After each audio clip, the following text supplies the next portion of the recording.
लोग कहते हैं कि जातिगत आरक्षण हटना चाहिए, उन जातंकवादियों से मैं पूछना चाहता हूं कि जब जातिगत आरक्षण तुम्हें इतना कष्ट देता है तो सोचो जातिवाद हमें कितना कष्ट देता होगा। कभी महसूस किया है आपने?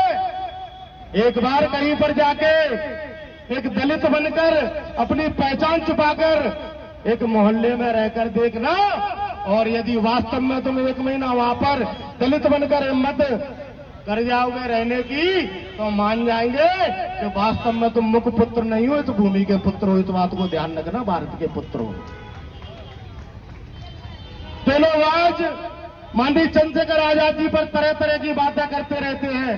पहले तो मैं आप लोगों से एक बात कहना चाहता हूं मेरे साथियों, कि गली के हर आवारा कुत्ते में यदि पत्थर मारोगे तो अपने घर तक नहीं पहुंच पाओगे।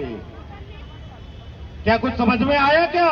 कि गली के हर आवारा कुत्ते में पत्थर मारोगे तो अपने घर तक नहीं पहुंच पाओगे। लेकिन फिर भी ये लड़ना चाहते हैं।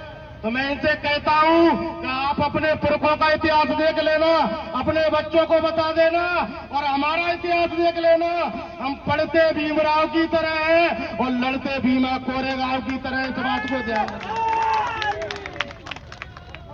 हम पत्तियां और टहनियों पर वार नहीं करते, हम जड़ों को उखाड़ कर फेंक देते हैं। ये हमारा इतिहास है, उठाकर देख लेना।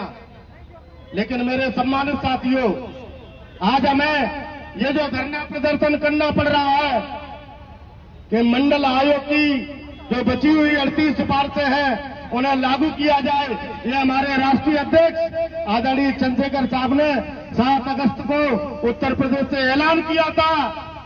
वास्तविकता तो ये है, यदि ये लड़ाई हमारे मानवर साहब कांशीराम जी ने की थी तो उसको पूरा भी यदि कोई करेगा तो उनका बेटा चंद्रशेखर आजाद सांसद साहब ही इस देश में करके जाएंगे। इस बात को ध्यान रखना।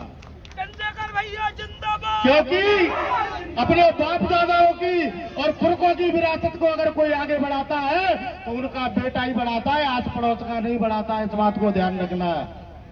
तो सम्मानित साथियों,